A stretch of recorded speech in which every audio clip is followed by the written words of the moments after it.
एका अपघाताची बातमी येते। महाबळेश्वर पाचगणी रोडवर एसटी आणि खासगी बसचा अपघात झाला आणि दोन्ही गाडीतले मिळून 42 प्रवासी जखमी झाल्याची घटना समोर येते।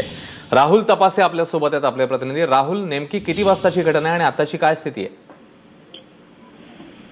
11:30च्या दरम्यान मध्ये महाबळेश्वर पाचगणी रोडवरती अवकाळी म्हणून जे गाव आहे त्या अवकाळी गावाच्या हद्दीमध्ये खासगी बस आणि एसटीचा समोरासमोर जोरदार धडक झालेली आहे। त्या भागात सकाळपासून पावसाचा जोर वाढल्यामुळे रस्ते निसरडे झालेले आहेत। त्यात निमुळते रस्ते, याच्यातून हा अपघात झाल्याचं समोर येत आहे। मात्र या अपघातातील दोन्ही गाडीतील जवळपास 42 जण जखमी झालेले आहेत। त्यातले जवळपास आता उपचार घेणारे 22 लोकांना ऍडमिट करण्यात आलेलं आहे। त्याचबरोबर 4 जण जे प्रवासी आहेत ते गंभीर आहेत।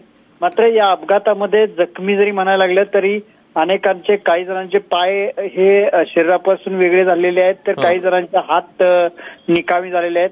भयानक असा अपघात आहे। या घटनेची माहिती कळाल्यानंतर महाबळेश्वर ट्रेकरचे कार्यकर्ते, त्याचबरोबर स्थानिक लोक आणि पोलिसांनी या जखमींना रुग्णालयापर्यंत उपचारासाठी दाखल करण्यात आले।